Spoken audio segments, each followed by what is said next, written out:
Welcome to Venkat Sai coaching centre Kadapa. So మనం already last క్లాస్లో జనవరి నెలకు సంబంధించినటువంటి ముఖ్యమైన కరెంట్ అఫైర్స్లో భాగంగా కొన్ని విషయాల గురించి చర్చించడం జరిగింది. మరి ఇదే జనవరి నెల 2026వ సంవత్సరానికి గాను జనవరి నెలలో ఉన్నటువంటి మరికొన్ని ముఖ్యమైన అంశాల గురించి ఇప్పుడు చూద్దాం. సో ఇలాంటి ఇంపార్టెంట్ కరెంట్ అఫైర్స్ ప్రతి ఆస్పిరెంట్కు కావాలి అంటే ఖచ్చితంగా Venkat Sai coaching centre YouTube ఛానల్ని ఫాలో అవ్వండి. చూడండి, మీరు ఈ జనవరి నెలలో ఉన్నటువంటి ముఖ్యమైన ఇంపార్టెంట్ కరెంట్ అఫైర్స్లో జిఎస్టీ అనేది కూడా చాలా ఇంపార్టెంట్. మరి డిసెంబర్ నెలకు సంబంధించినటువంటి జిఎస్టీ వసూళ్ల గురించి ఈ జనవరి నెల న్యూస్ పేపర్లో రావటం జరిగింది. మరి డిసెంబర్ నెలకు సంబంధించినటువంటి జిఎస్టీ వసూళ్లు, అసలు జిఎస్టీ అంటే అందరికీ తెలుసు, goods and service tax. GST అంటే గూడ్స్ అండ్ సర్వీస్ ట్యాక్స్. మరి ఈ జిఎస్టీని మొట్టమొదటిసారిగా అమలు చేసినటువంటి దేశం ఏంటి అంటే 1954వ సంవత్సరంలో ఫ్రాన్స్ దేశం అమలు చేసింది. మరి ఈ జిఎస్టీ అనేది భారతదేశంలోనే అత్యున్నతమైనటువంటి రాజ్యాంగంలో లేదా రాజ్యాంగం అమలులోకి వచ్చే నాటికి జిఎస్టీ ఉందా అంటే లేదు. మరి ఈ జిఎస్టీని రాజ్యాంగంలో ఏర్పాటు చేయడం కోసం 2016వ సంవత్సరంలో 101వ రాజ్యాంగ సవరణ 101 కాన్స్టిట్యూషనల్ అమెండ్మెంట్ యాక్ట్ ద్వారా ఈ జిఎస్టీని భారత రాజ్యాంగంలో చేర్చారు. మరి ఈ 101వ రాజ్యాంగ సవరణ రాష్ట్రపతి చేత ఎప్పుడు ఆమోదం పొందింది అంటే 2016 సెప్టెంబర్ 8వ తేదీన మన రాష్ట్రపతి గారి చేత ఆమోదం పొందడం జరిగింది. మరి ఈ జిఎస్టీ అనేది ఎప్పటి నుండి అమల్లోకి వచ్చింది అంటే దేశంలో 2017 జూలై 1వ తేదీ నుండి అమల్లోకి రావడం జరిగింది.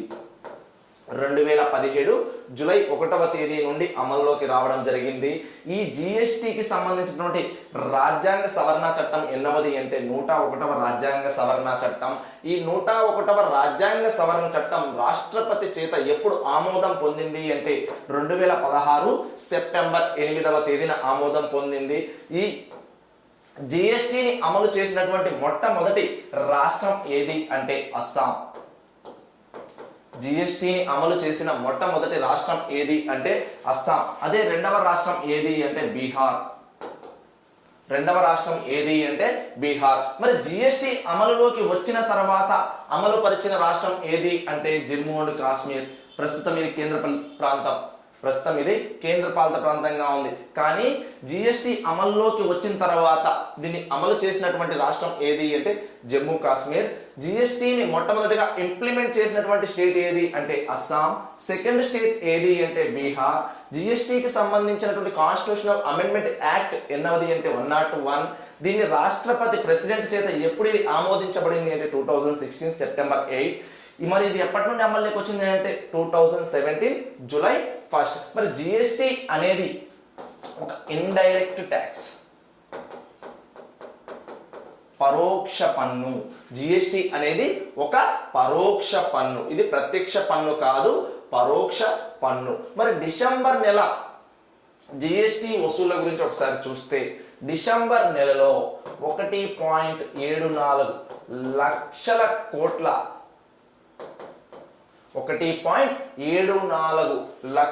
కోట్ల రూపాయలు జిఎస్టీ స్థూల ఆదాయం గవర్నమెంట్కు రావడం జరిగింది.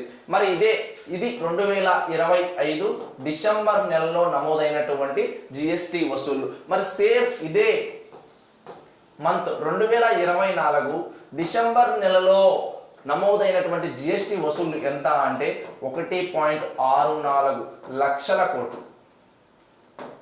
1.64 లక్షల కోట్లు 2024 డిసెంబర్లో నమోదైతే అదే 2025 డిసెంబర్ నెలలో ఎంత స్థూల జిఎస్టీ వసూళ్లు అయ్యాయి కేంద్ర ప్రభుత్వానికి అంటే 1.74 లక్షల కోట్ల రూపాయలు రావడం జరిగింది. మరి 2024 డిసెంబర్తో పోలిస్తే 2025లో వచ్చినటువంటి ఈ జిఎస్టీ వసూళ్లు ఎంత శాతం అధికము అంటే 6% అధికం. ఎంత శాతం అధికము అంటే 6% అధికం రావడం జరిగింది. మరి ఇప్పటి వరకు 2017వ సంవత్సరం నుండి ఇప్పటి వరకు చూస్తే మరి అత్యధికంగా ఇప్పటి వరకు ఏ సంవత్సరం లేదా ఏ నెలలో జిఎస్టి వసూళ్లు అత్యధికంగా వసూలయ్యాయి అంటే 2025 ఏప్రిల్ నెలలోనే ఇప్పటి వరకు కూడా ఈ ఒక్క మంత్లోనే అత్యధికంగా జిఎస్టి వసూళ్లు రావడం అనేది జరిగింది. మరి ఎంత వచ్చింది అంటే 2.37 లక్షల కోట్లు.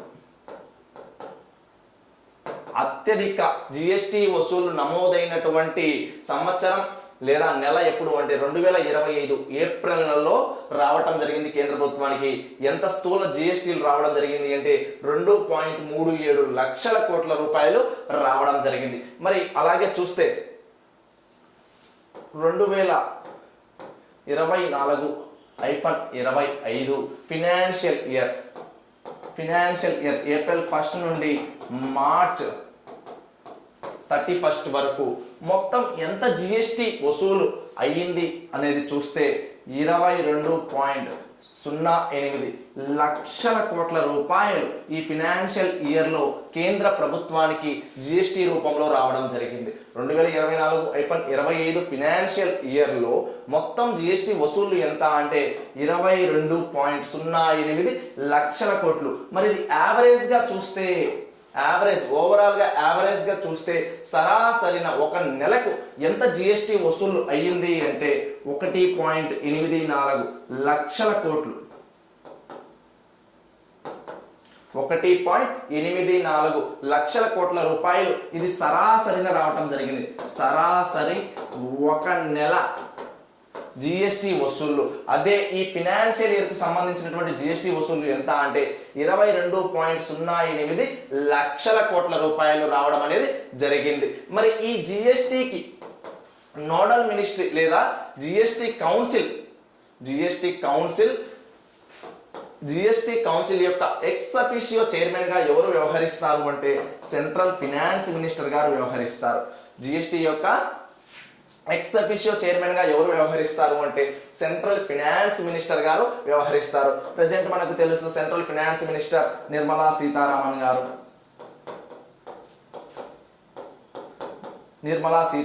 గారు. మరి ఈ జిఎస్టి కౌన్సిల్ గురించి తెలిపేటువంటి ఆర్టికల్ ఎంత అంటే 279 సబ్ క్లాస్ ఏ. 279 సబ్ క్లాస్ ఏ. మరి 279 పక్కన సబ్ క్లాస్ ఏ ఉంది అంటే అర్థం ఏంటి అంటే రాజ్యాంగం అమల్లోకి వచ్చే నాటికి జిఎస్టి అనేది రాజ్యాంగంలో లేదు. రాజ్యాంగం అమల్లోకి వచ్చిన తరువాత దీన్ని చేర్చడం అనేది జరిగింది. సో దీని గురించి రాజ్యాంగంలో పేర్కొన్నారు కాబట్టి జిఎస్టి అనేది ఒక కాన్స్టిట్యూషనల్ బాడీ, రాజ్యాంగబద్ధ సంస్థ. జిఎస్టి అనేది ఏంటి అంటే రాజ్యాంగబద్ధ సంస్థ. మరి ఇంకా జిఎస్టి గురించి చూస్తే రీసెంట్ గా జిఎస్టిలో సంస్కరణలు తీసుకురావడం జరిగింది. మరి 2025 ఆగస్టు 15వ తేదీన స్వాతంత్ర దినోత్సవ వేడుకల్లో భాగంగా ఢిల్లీలోని ఎర్రకోట నుండి పిఎం నరేంద్ర మోడీ గారు జిఎస్టిలో సంస్కరణలు తీసుకురాబోతున్నట్లు ప్రకటించారు. 2025 ఆగస్టు 15వ తేదీన స్వాతంత్ర దినోత్సవ వేడుకల్లో భాగంగా ఎర్రకోట నుండి జిఎస్టిలో సంస్కరణలు తీసుకురాబోతున్నట్లు ప్రకటించారు. మరి 2025 సెప్టెంబర్ 22వ తేదీ నుండి జిఎస్టి సంస్కరణలు అమల్లోకి రావటం జరిగింది.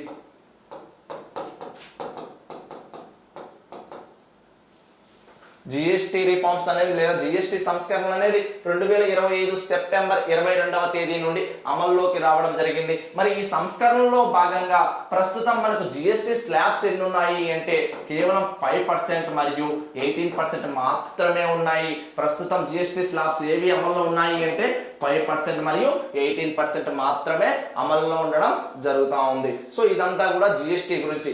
డిసెంబర్ డైరెక్ట్ గా అడగచ్చు మిమ్మల్ని రాబోయే కాంపిటేటివ్ ఎగ్జామ్స్ లో 2025 డిసెంబర్ నెల జిఎస్టి వసూళ్లు ఎంత, లేదా 2024 డిసెంబర్ నెలలో వచ్చినటువంటి జిఎస్టి వసూళ్లతో పోలిస్తే 2025 డిసెంబర్ నెలలో నమోదైనటువంటి జిఎస్టి వసూళ్లు ఎంత శాతం అధికం అని కూడా అడగచ్చు, లేదా జిఎస్టి కౌన్సిల్ యొక్క ఎక్స్ అఫిషియో చైర్మన్ గా ఎవరు వ్యవహరిస్తారు అని అడగచ్చు, లేదా ప్రస్తుతం 2025వ సంవత్సరం ఆగస్టు 15వ తేదీన ప్రధాని నరేంద్ర మోడీ గారు జిఎస్టిలో సంస్కరణలు తీసుకురాబోతున్నట్లు ప్రకటించారు. మరి ఈ సంస్కరణలు ఎప్పటి నుండి అమల్లోకి వచ్చాయి అనే క్వశ్చన్ కూడా మీరు రాసే ఎగ్జామ్స్ లో రావచ్చు, లేదంటే ప్రస్తుతం అమలు ఉన్నటువంటి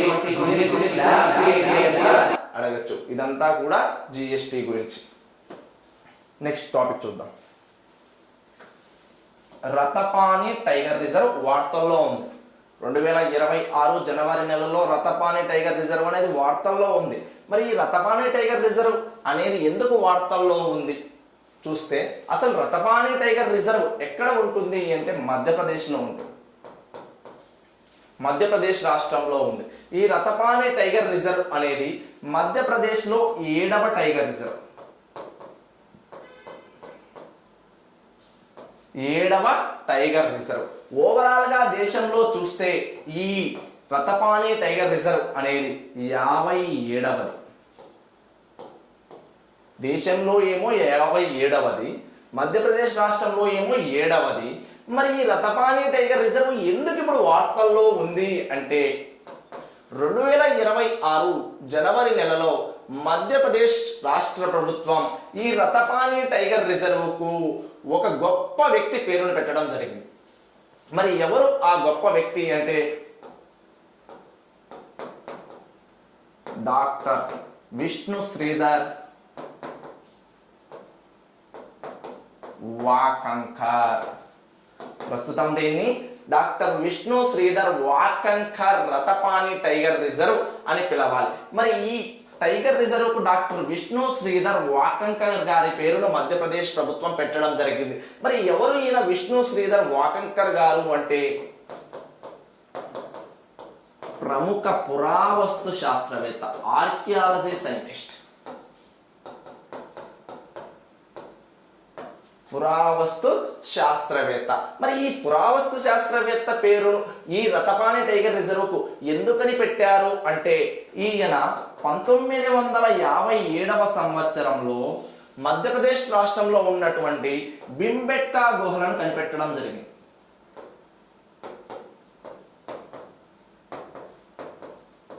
భింబెట్కా గుహలను కనిపెట్టడం జరిగింది. భింబెట్కా కేవ్స్ అనేవి మధ్యప్రదేశ్లో ఉంటే, ఆ మధ్యప్రదేశ్లో ఉన్నటువంటి భింబెట్కా గుహలను 1957వ సంవత్సరంలో విష్ణు శ్రీధర్ వాకంకర్ గారు కనిపెట్టడం జరిగింది.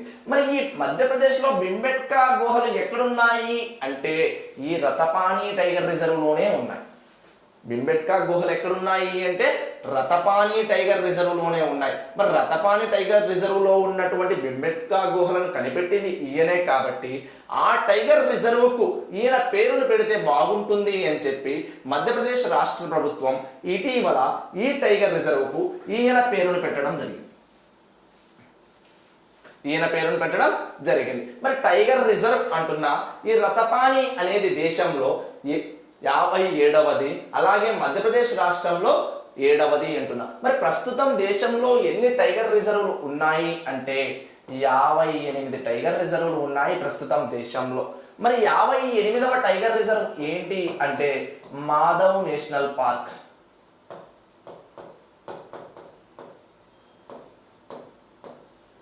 Madhav national park. Madhav national park ఎక్కడుంది అంటే మధ్యప్రదేశ్ రాష్ట్రంలోనే ఉంటుంది. మరి ఇది మధ్యప్రదేశ్ రాష్ట్రంలో 8వది, ఓవరాల్ గా దేశంలో 58వది. మరి టైగర్ అంటున్నాం, టైగర్ గురించి డీటెయిల్డ్ గా చూస్తే మొత్తం 58 టైగర్ రిజర్వులు అన్నాం. మొత్తం 58 టైగర్ రిజర్వులు అన్నాం. మొత్తం 58 టైగర్ రిజర్వులు అయితే, మరి ప్రాజెక్ట్ టైగర్, అసలు ప్రాజెక్ట్ టైగర్ కంటే కూడా ముందు మనకి ఏం తెలియాలి అంటే పులి గురించి తెలియాలి. మరి పులి అనేది మన జాతీయ జంతువు, నేషనల్ ఎనిమల్. మరి ఈ పులిని జాతీయ జంతువుగా కేంద్ర ప్రభుత్వం ఎప్పుడు ప్రకటించింది అంటే 1972లో. 1972 కంటే ముందు భారతదేశం యొక్క జాతీయ జంతువు లయన్. 1972 నుండి భారతదేశ నేషనల్ అనిమల్ ఏంటి అంటే రాయల్ బెంగాల్ టైగర్. మరి ప్రస్తుతం భారతదేశం యొక్క నేషనల్ అనిమల్ పులిని ఎప్పుడు ప్రకటించారు అంటే 1972. మరి ప్రాజెక్ట్ టైగర్ ఎప్పుడు వచ్చింది అంటే 1973 ఏప్రిల్ 1న అమల్లోకి రావడం జరిగింది. 1973 ఏప్రిల్ 1 నుండి టైగర్ ప్రాజెక్ట్ అమల్లోకి రావడం జరిగింది. మరి భారతదేశంలో టైగర్ ప్రాజెక్ట్ లో భాగంగా ఏర్పాటు చేయబడిన మొట్టమొదటి టైగర్ రిజర్వ్ ఏంటి అంటే బందీపూర్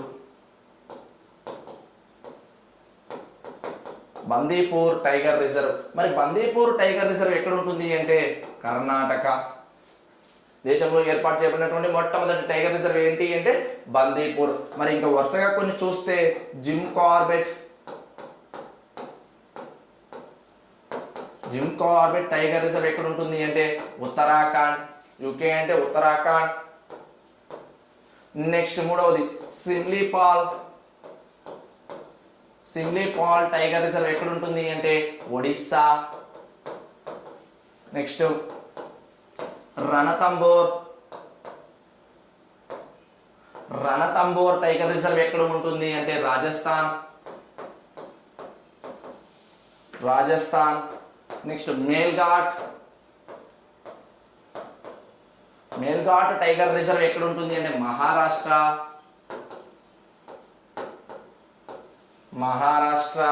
ఇలా చూస్తూ పోతే ఇంకా చాలా ఉన్నాయి. మొత్తం దేశంలో 58 ఉంటే అందులో ఏర్పాటు చేయబడినటువంటి మొట్టమొదటి టైగర్ రిజర్వ్ ఏది అంటే బందీపూర్ టైగర్ రిజర్వ్. ఎక్కడ ఉంటుంది అంటే కర్ణాటక రాష్ట్రంలో ఉండడం జరుగుతా ఉంది. నెక్స్ట్ జిమ్ కార్బెట్ అయితే ఉత్తరాఖండ్, సిమ్లీపాల్ అయితే ఒడిస్సా, రణతంబోర్ అయితే రాజస్థాన్, మేల్ఘాట్ అయితే మహారాష్ట్ర, మానస్ టైగర్ రిజర్వ్ అస్సాం.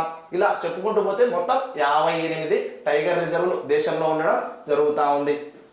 మరి 57 అయితే రతపాని, 58 అయితే మాధవ్ నేషనల్ పార్క్, 56 అయితే గురు ఘాసీదాస్ తామోర్ పింగ్లా. దేశంలో 56వ టైగర్ రిజర్వ్ ఏంటి అంటే గురు ఘాసీదాస్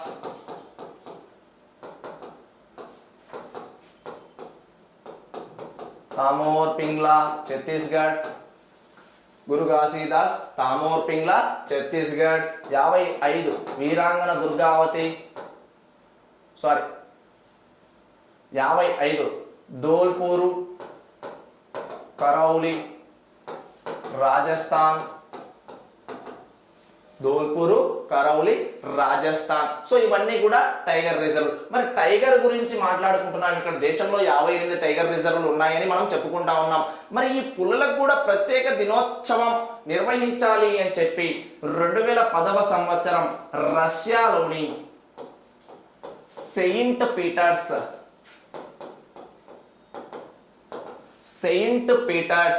రష్యాలోని సెయింట్ పీటర్స్ లో జరిగినటువంటి ఒక సమావేశంలో పులులకు కూడా ఒక ప్రత్యేకమైన దినోత్సవాన్ని నిర్వహించాలి ప్రపంచవ్యాప్తంగా.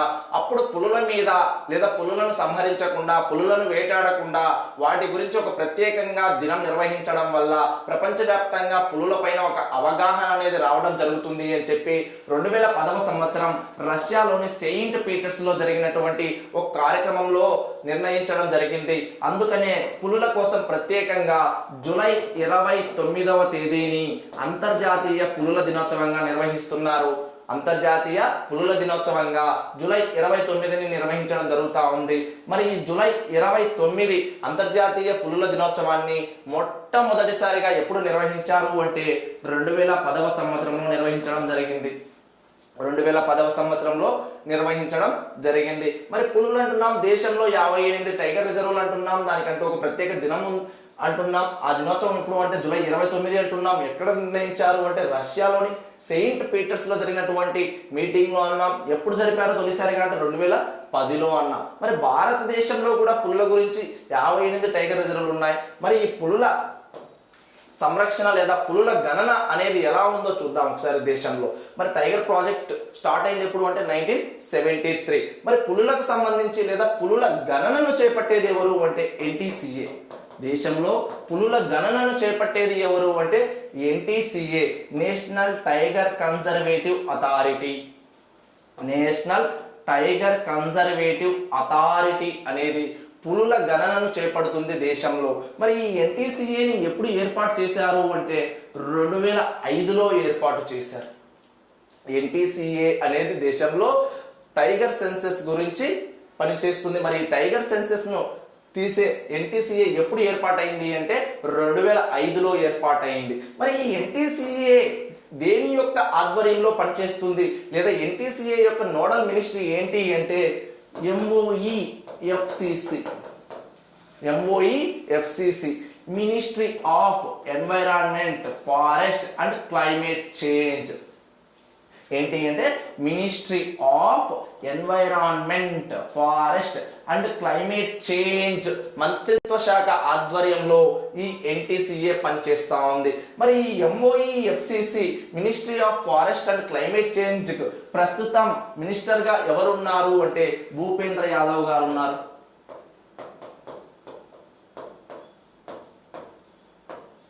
భూపేంద్ర యాదవ్ గారు ఉన్నారు. మరి ఎంఓఈఎఫ్సిసి ఆధ్వర్యంలో ఎన్టీసీఏ పనిచేస్తుందని చెప్తున్నా, ఎన్టీసీఏ 2005లో ఏర్పాటైందని చెప్తున్నా. మరి దేశంలో పులుల గణన తొలిసారిగా ఎప్పుడు స్టార్ట్ చేశారు అంటే 2006వ సంవత్సరంలో దేశంలో తొలిసారిగా పులుల గణన చేపట్టడం జరిగింది. మరి 2006వ సంవత్సరంలో తొలి పులుల గణనలో భాగంగా దేశంలో ఎన్ని పులులు ఉన్నాయి అంటే 1411 పులులు ఉండేవి 2006వ సంవత్సరంలో. మరి పులుల యొక్క గణన ఎన్ని సంవత్సరాలకు ఒకసారి నిర్వహిస్తారు అంటే 4 సంవత్సరాలకు ఒకసారి నిర్వహిస్తారు. టైగర్ సెన్సెస్ ఎన్ని సంవత్సరాలకు ఒకసారి సేకరిస్తారు అంటే ఎవ్రీ 4 years ఒకసారి. మరి రీసెంట్ గా ఎప్పుడు జరిగింది అంటే 2022లో 5th టైగర్ సెన్సెస్ 5వ పులుల గణన ప్రకారం దేశంలో ఎన్ని పులులు ఉన్నాయి అంటే 3682 పులులు ఉన్నాయి. 2022 పులుల గణన ప్రకారం దేశంలో ఎన్ని పులులు ఉన్నాయి అంటే 3682. మరి 2022కు సంబంధించినటువంటి టైగర్ సెన్సెస్ ని 2023 ఏప్రిల్ 1వ తేదీన ప్రధాని నరేంద్ర మోడీ గారు రిలీజ్ చేయడం జరిగింది. ఆ రోజే ఎందుకు రిలీజ్ చేశారు అంటే టైగర్ ప్రాజెక్ట్ స్టార్ట్ అయి 2023 ఏప్రిల్ 1వ తేదీ నాటికి 50 సంవత్సరాలు పూర్తి చేసుకుంది. మరి 50 సంవత్సరాలు పూర్తి చేసుకున్న సందర్భంగా 2022కు సంబంధించినటువంటి పులుల గణనను ఎప్పుడు రిలీజ్ చేశారు అంటే 2023 ఏప్రిల్ 1వ తేదీని రిలీజ్ చేయడం జరిగింది. మరి ఇందులో ప్రస్తుతం దేశంలో ఎన్ని పులులు ఉన్నాయి అంటే 3682 పులులు ఉండడం అనేది జరుగుతూ ఉంది. ఫస్ట్ పులుల గణన ఎప్పుడు సేకరించారు అంటే 2006.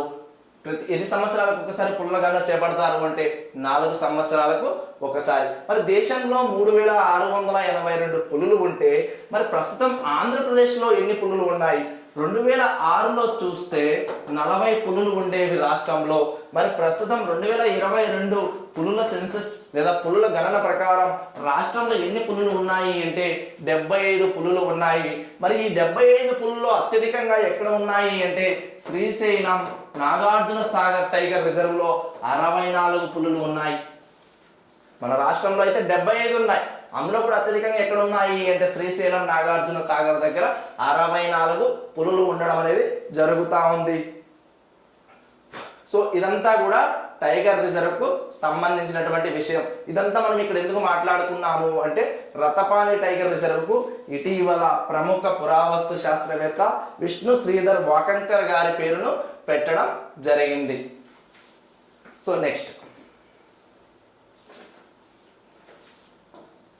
16వ జనాభా లెక్కల సేకరణ.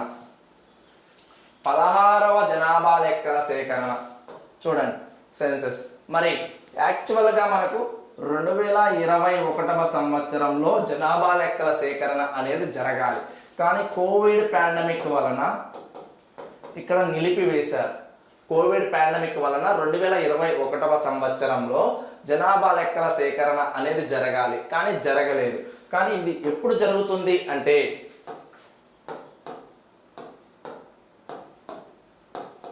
2026-27 మధ్యకాలం లేదా అంటే 2027వ సంవత్సరంలో 16వ జనాభా లెక్కల సేకరణ అనేది జరుగుతూ ఉంది. మరి ఈ 16వ జనాభా లెక్కల సేకరణ అనేది 2 దశలలో జరగనుంది. 2 దశలలో జరగనుంది. మరి మొదటి దశ ఎప్పుడు జరుగుతుంది, ఎప్పుడు స్టార్ట్ అవుతుంది అంటే 2026 ఏప్రిల్ 16 నుండి సెప్టెంబర్ నెల వరకు 16వ జనాభా లెక్కల మొదటి దశ జరగనుంది. 16వ జనాభా లెక్కల మొదటి దశ 2026 ఏప్రిల్ 16 నుండి సెప్టెంబర్ నెల వరకు జరగనుంది. మరి రెండవ దశ ఎప్పుడు జరగబోతా ఉంది అంటే 2027 ఫిబ్రవరి నెలలో జరగనుంది.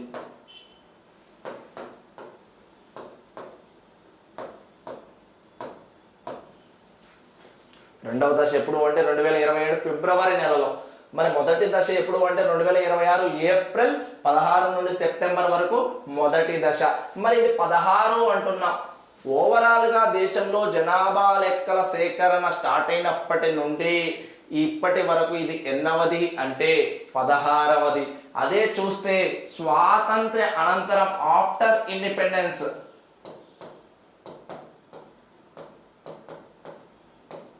స్వాతంత్ర్య అనంతరం ఇది ఎన్నవది అంటే ఎయిత్ పాపులేషన్ సెన్సెస్ అమ్మ ఇది. అది స్వాతంత్ర్య అనంతరం అయితే 8వ జనాభా లెక్కల సేకరణ. ఓవరాల్ గా ఇండియాలో అయితే ఇది 16వ జనాభా లెక్కల సేకరణ. మరి జనాభా లెక్కల సేకరణ అనేది ఏ జాబితాలోకి వస్తుంది అంటే కేంద్ర జాబితాలోకి వస్తుంది. జనాభా లెక్కల సేకరణ అనేది ఎవరి పరిధిలోకి వస్తుంది అంటే కేంద్ర పరిధిలోకి వచ్చే ఒక అంశం. మరి ఈ జనాభా సేకరణ అనేది ఏ మంత్రిత్వ శాఖలోని అధికారులు పనిచేస్తారు అంటే మినిస్ట్రీ ఆఫ్ హోమ్ అఫైర్స్, కేంద్ర హోంశాఖ ఆధ్వర్యంలో పనిచేస్తారు ఈ రిజిస్ట్రేషన్ సెన్సెస్ కు సంబంధించిన వారు. జనాభా లెక్కల సేకరణ అనేది కేంద్ర జాబితాలోని ఒక అంశం. మరి ఏ మినిస్ట్రీ ఆధ్వర్యంలో పనిచేస్తుంది అంటే మినిస్ట్రీ ఆఫ్ హోమ్ అఫైర్స్. మరి ఈ జనాభా లెక్కల సేకరణ లేదా సెన్సెస్ కు సంబంధించి అత్యున్నతమైనటువంటి శాసనమైనటువంటి రాజ్యాంగంలో ఎక్కడ పేర్కొన్నారు అంటే ఆర్టికల్ 246 లో సెన్సెస్ కు సంబంధించిన అంశాలను గురించి ప్రస్తావించడం జరిగింది. సెన్సెస్ కు సంబంధించినటువంటి అంశాల గురించి రాజ్యాంగంలో ఎక్కడ పేర్కొన్నారు అంటే ఆర్టికల్ 246 దగ్గర పేర్కొనడం జరిగింది. మరి ఈ 16వ జనాభా లెక్కల సేకరణలో ప్రత్యేకతలు ఏంటి అంటే ఇది దేశంలో మొట్టమొదటి డిజిటల్ సెన్సెస్. పూర్తిగా డిజిటలైజేషన్ చేయబోతున్నటువంటి జనాభా గణన. ఇది డిజిటల్ సెన్సెస్. అలాగే చూస్తే 1931 తర్వాత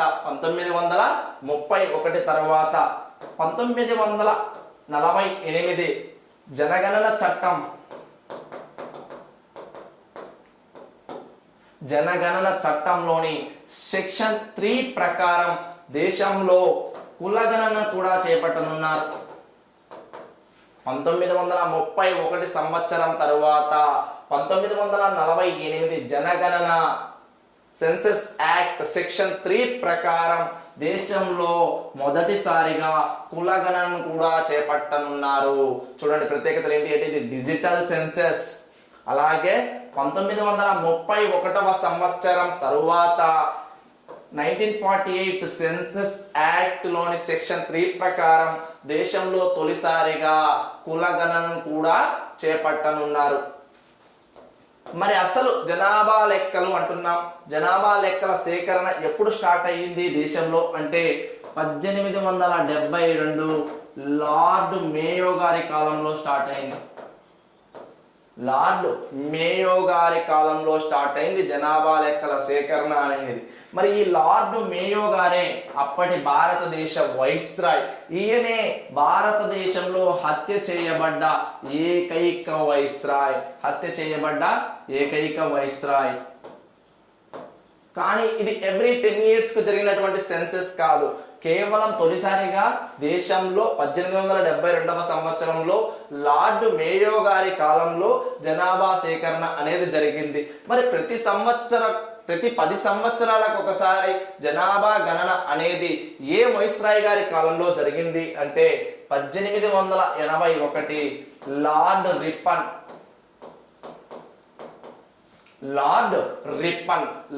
రిప్పన్ గారు వైస్రాయ్గా ఉన్న సమయంలో 1881 సంవత్సరంలో దేశంలో తొలిసారిగా ప్రతి 10 సంవత్సరాలకు ఎవ్రీ 10 years ప్రతి 10 సంవత్సరాలకు ఒకసారి జనాభా గణన చేపట్టడం అనేది మొదలైంది. మరి ఆఫ్టర్ ఇండిపెండెన్స్ స్వతంత్ర భారతదేశంలో తొలిసారిగా జనాభా గణన ఎప్పుడు చేపట్టారు అంటే 1951. స్వతంత్ర భారతదేశంలో ఆఫ్టర్ ఇండిపెండెన్స్ స్వతంత్ర భారతదేశంలో ఫస్ట్ సెన్సస్ ఎప్పుడు అంటే 1951. ఓవరాల్ గా ఇండియాలో 10 years, ఎవ్రీ 10 years కి సెన్సస్ ఎప్పుడు స్టార్ట్ అయ్యింది అంటే 1881. అప్పటి వైస్రాయ్ ఎవరు అంటే లార్డ్ రిప్పన్. మరి భారతదేశ చరిత్రలో ఎప్పుడు చూసినా జనాభా పెరుగుతూనే ఉండేది, కానీ ఒక సంవత్సరం జనాభా అనేది తగ్గుముఖం పట్టింది. అదే ఎప్పుడు అంటే 1921. ఈ 1921ని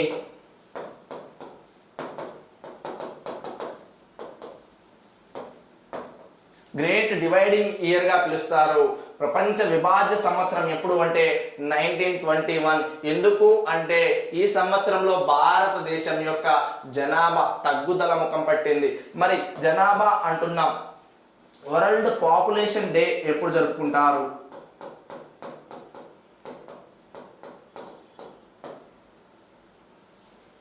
వరల్డ్ పాపులేషన్ డే అనేది ఎప్పుడు జరుపుకుంటారు అంటే జూలై 11వ తేదీన జరుపుకోవడం జరుగుతుంది. జూలై 11వ తేదీన ప్రపంచ జనాభా దినోత్సవం జరుపుకుంటారు. ప్రపంచ జనాభా దినోత్సవం ఎప్పుడు అంటే జూలై 11న జరుపుకోవడం జరుగుతుంది. మరి ఈ జూలై 11న ఇంకా ప్రత్యేకత ఏంటి అంటే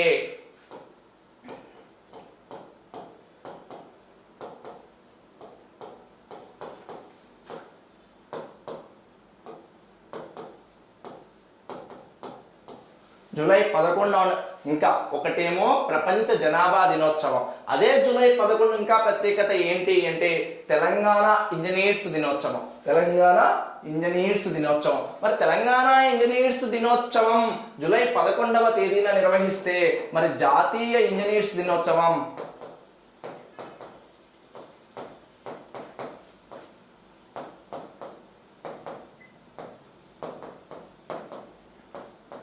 సెప్టెంబర్ 15న నిర్వహిస్తారు. చూడండి అమ్మా, ఇక్కడ ప్రపంచ జనాభా దినోత్సవం జూలై 11 కాబట్టి అక్కడే ఆ జూలై 11 ఇంకా ప్రత్యేకత ఏంటి అంటే Telangana engineers day. Telangana engineers day వచ్చింది కాబట్టి ఇక్కడ లింక్ పాయింట్ ప్రకారం జాతీయ ఇంజనీర్స్ దినోత్సవం ఎప్పుడు అంటే సెప్టెంబర్ 15. మరి సెప్టెంబర్ 15 ఎవరి యొక్క దినోత్సవం అంటే మోక్షగుండం విశ్వేశ్వరయ్య గారి దినోత్సవం.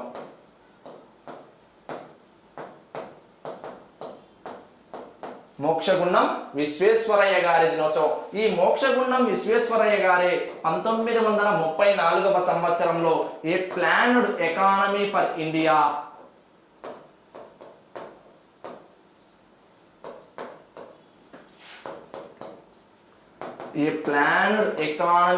ఇండియా అనే పుస్తకాన్ని రాయటం జరిగింది.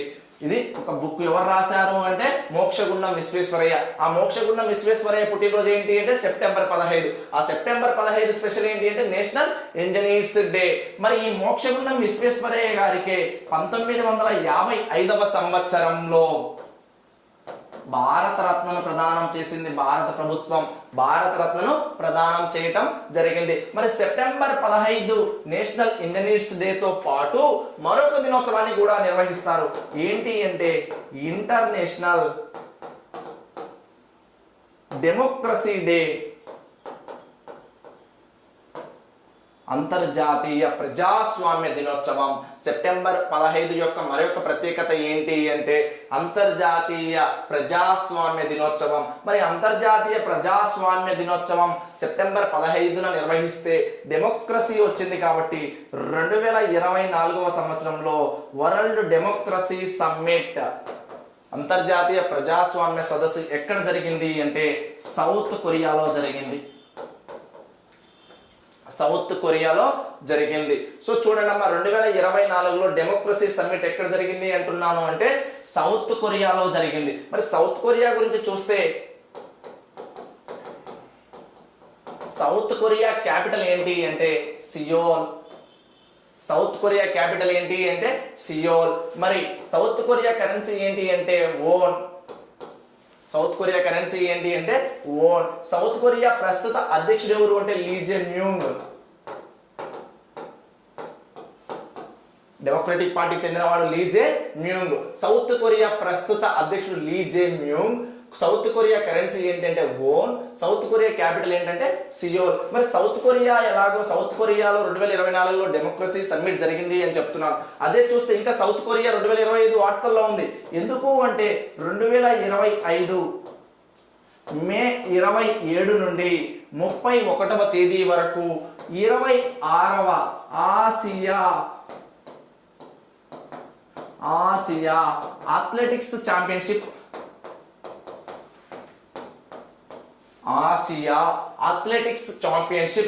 సౌత్ కొరియాలోని గుమి ప్రాంతంలో జరిగింది.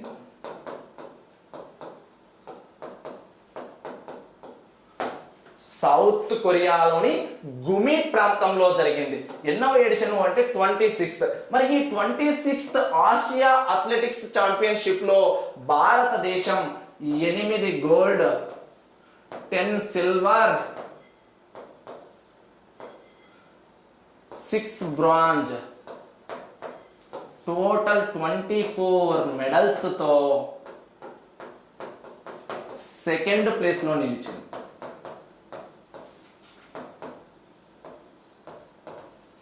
చూడండి అమ్మా, 2025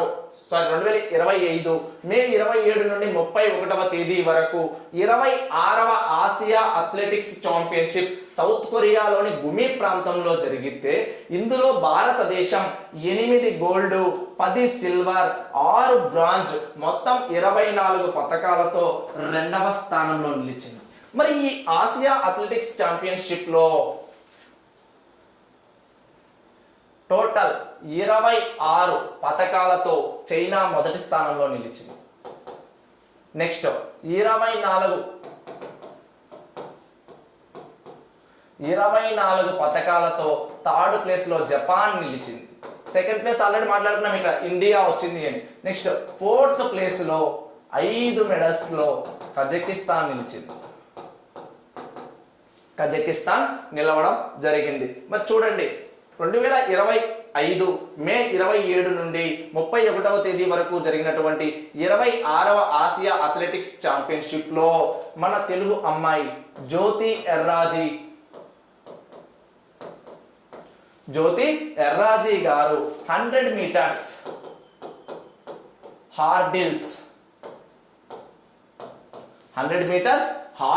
ను 12.96 సెకండ్లలో పూర్తి చేసి గోల్డ్ మెడల్ సాధించింది.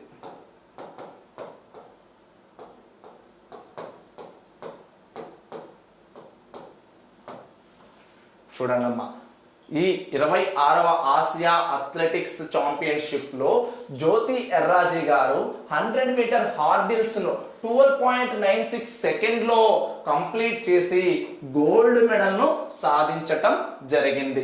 ఇది ఒక పాయింట్. అలాగే ఇంకా సౌత్ కొరియా గురించి మాట్లాడితే 2025వ సంవత్సరంలో ఎపెక్ సదస్సు సౌత్ కొరియాలో జరిగింది. ఎపెక్ సదస్సు సౌత్ కొరియాలో జరిగింది. మరి ఎపెక్ అంటే ఏంటి అంటే ఆసియా పసిఫిక్ ఎకనామిక్ కోఆపరేషన్.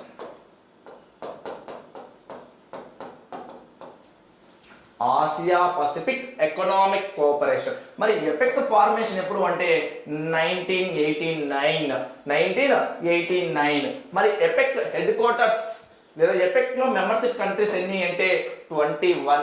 ఎపెక్ లో మెంబర్షిప్ కంట్రీస్ ఎన్ని అంటే 21. మరి ఇందులో భారతదేశానికి సభ్యత్వం ఉందా అంటే ఇండియాకు ఇందులో సభ్యత్వం లేదు.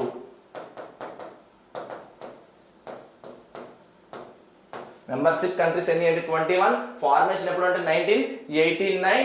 ఆసియా పసిఫిక్ ఎకనామిక్ కోఆపరేషన్ అనేది ఎపెక్ సమ్మిట్ 2025 ఎక్కడ జరిగింది అంటే సౌత్ కొరియా. హెడ్ క్వార్టర్స్ ఎక్కడ అంటే సింగపూర్.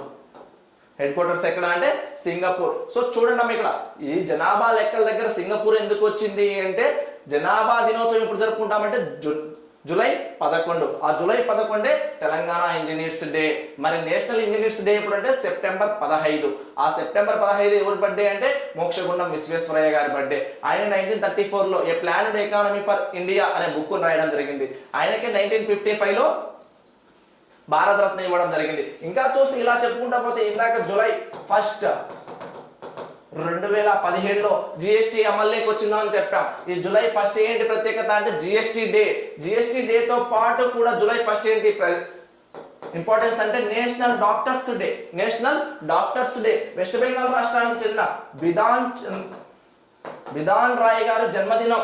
బిధాన్ రాయ్ గారి జన్మదినాన్ని పురస్కరించుకొని మన దేశంలో జూలై 1 నేషనల్ డాక్టర్స్ డే, జాతీయ వైద్యుల దినోత్సవంగా నిర్వహిస్తుంది. ఈ బిధాన్ రాయ్ గారికి 1961లో భారత ప్రభుత్వం భారతరత్నను ప్రదానం చేసింది. ఇంపార్టెంట్ అమ్మా. ఈ దినోత్సవాలు ఏవైతే ఇంపార్టెంట్ డేస్ ఉన్నాయో వాటి యొక్క థీమ్స్ లేదంటే ఆ దినోత్సవాలు ఎప్పుడు జరుపుకుంటారు అనేది కూడా ఎగ్జామ్ పాయింట్ ఆఫ్ వ్యూలో చాలా ఇంపార్టెంట్. సో నెక్స్ట్ టాపిక్ స్వేచ్ఛా వాణిజ్య ఒప్పందం, ఫ్రీ ట్రేడ్ అగ్రిమెంట్.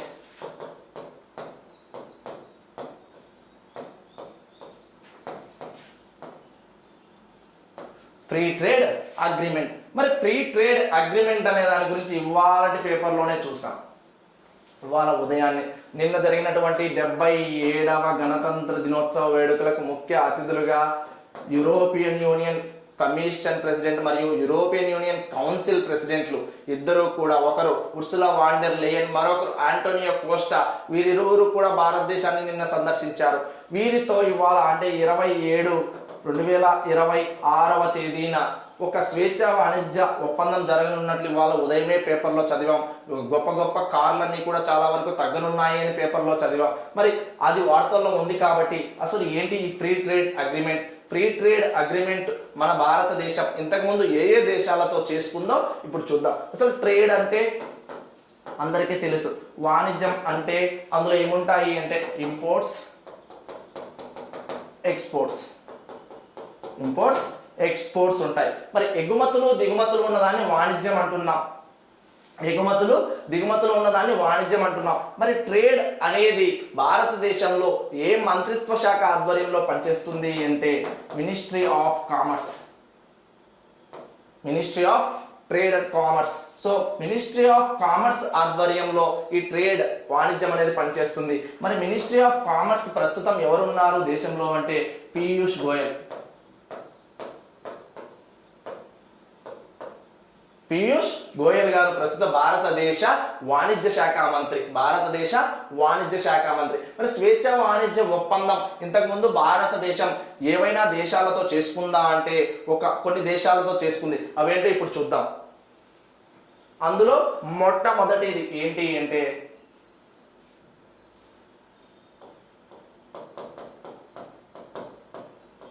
సెపా. అందులో మొట్టమొదటిది ఏంటి అంటే సెపా. సెపా అంటే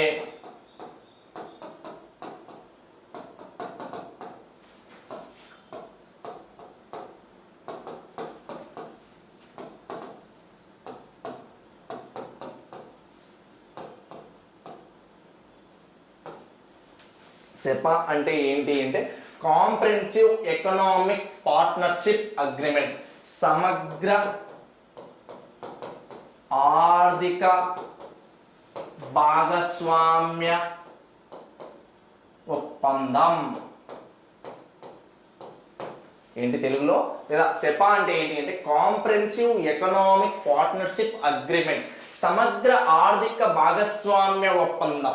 మరి ఈ ఒప్పందం అనేది భారతదేశం ఏ దేశంతో చేసుకుంది అంటే 2025 డిసెంబర్ నెలలో ఓమన్ దేశంతో జరుపుకుంది. ఓమన్ దేశంతో ఈ సెపా ఒప్పందాన్ని కుదుర్చుకుంది. ఏ దేశంతో? ఓమన్ దేశంతో భారతదేశం 2025 డిసెంబర్ నెలలో Sepah comprehensive economic partnership agreement, సమగ్ర ఆర్థిక భాగస్వామ్య ఒప్పందాన్ని కుదుర్చుకుంది. మరి ఈ ఒప్పందం 2026వ సంవత్సరం నుండి అమల్లోకి రానుంది.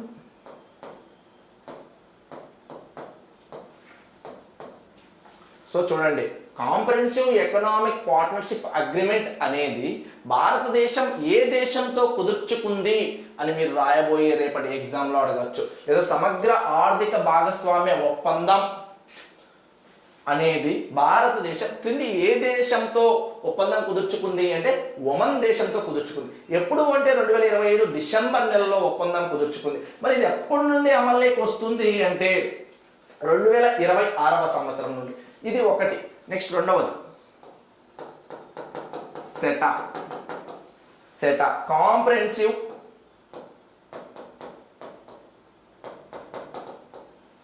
Economic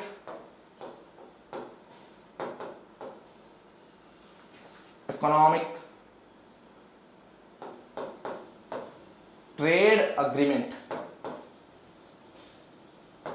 comprehensive economic trade agreement సమగ్ర ఆర్థిక వాణిజ్య ఒప్పందం.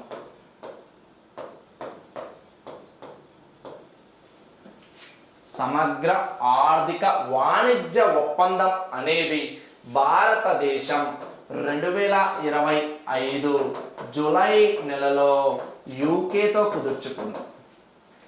ఎవరితో కుదుర్చుకుంది? ఈ సెటా ఒప్పందం అనేది 2025 జూలై నెలలో యూకేతో కుదుర్చుకోవడం జరిగింది. సెటా అంటే కాంప్రహెన్సివ్ ఎకనామిక్ ట్రేడ్ అగ్రిమెంట్, సమగ్ర ఆర్థిక వాణిజ్య ఒప్పందం. మరి ఈ ఒప్పందం యూకేతో కుదుర్చుకుంటే ఇది ఎప్పటి నుండి అమల్లోకి రానుంది అంటే 2026వ సంవత్సరం నుండి అమల్లోకి రానుంది. మరి ఒకటేమో సెపా వచ్చేసి ఒమన్, సెటా వచ్చేసి యూకే. Next third one టెపా.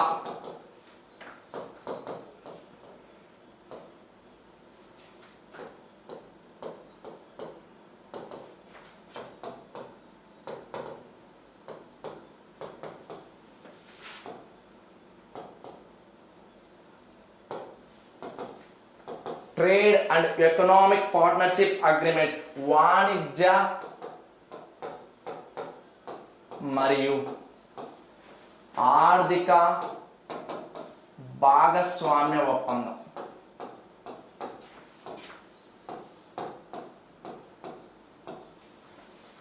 మరి ఈ ఒప్పందం భారతదేశం ఏ దేశాలతో ఒప్పందం కుదుర్చుకుంది అంటే trade and economic partnership agreement అనేది భారతదేశం యూరప్లోని 4 దేశాలతో కుదుర్చుకుంది. యూరప్లోని 4 దేశాలతో కుదుర్చుకుంది. మరి అవి ఏంటి అంటే అందులో ఒకటి నార్వే, రెండవది ఏంటి అంటే స్విట్జర్లాండ్, మూడవది ఏంటి అంటే ఐస్లాండ్, నాలుగవది ఏంటి అంటే లిచెన్స్టైన్. మరి ఈ 4 దేశాలను కూడా ఏమని పిలుస్తారు అంటే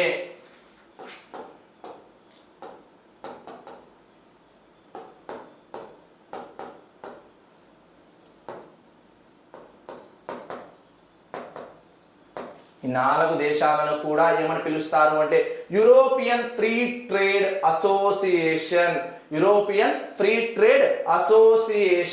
మరి ఈ వాణిజ్య మరియు ఆర్థిక భాగస్వామ్య ఒప్పందం అనేది భారతదేశం ఈ 4 దేశాలతో కుదుర్చుకుంటే మరి ఈ ఒప్పందాన్ని ఎప్పుడు కుదుర్చుకున్నారు అంటే 2024వ సంవత్సరంలో కుదుర్చుకోవడం జరిగింది.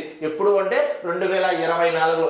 మరి ఈ టెపా అనేది 2025 అక్టోబర్ నెల నుండి అమల్లోకి రావటం జరిగింది. టెపా అనేది 2025 అక్టోబర్ నెల నుండి అమల్లోకి రావటం జరిగింది. టెపా అంటే trade and economic partnership agreement, వాణిజ్య మరియు ఆర్థిక భాగస్వామ్య ఒప్పందం. మరి ఈ ఒప్పందాన్ని భారతదేశం యూరోప్లోని 4 దేశాలతో కుదుర్చుకుంది. ఏంటేంటి అంటే నార్వే, స్విట్జర్లాండ్, ఐస్లాండ్, లిచెన్స్టైన్. ఈ 4 దేశాలను ఏమంటారు అంటే యూరోపియన్ ఫ్రీ ట్రేడ్ అసోసియేషన్. మరి ఇది ఎప్పుడు ఈ ఒప్పందాన్ని కుదుర్చుకున్నారు అంటే 2024లో. ఇది ఎప్పటి నుండి అమల్లోకి వచ్చింది అంటే 2025 అక్టోబర్ నుండి అమల్లోకి రావటం జరిగింది. నెక్స్ట్ చూస్తే fourth one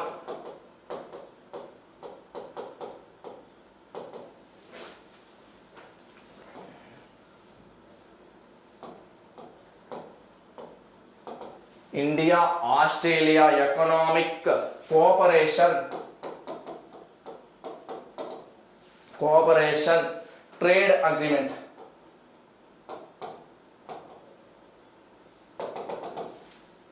India Australia economic cooperation trade agreement. మరి భారత్ ఆస్ట్రేలియాల ఆర్థిక సహకార వాణిజ్య ఒప్పందం ఏంటి అంటే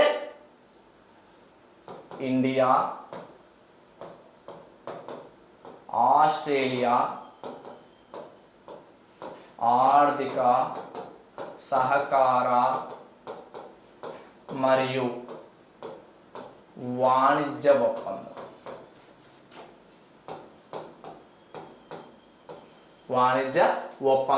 so India Australia economic cooperation trade agreement, India Australia ఆర్థిక సహకార మరియు వాణిజ్య ఒప్పందాన్ని భారతదేశం ఆస్ట్రేలియా దేశంతో 2022వ సంవత్సరంలో కుదుర్చుకుంది.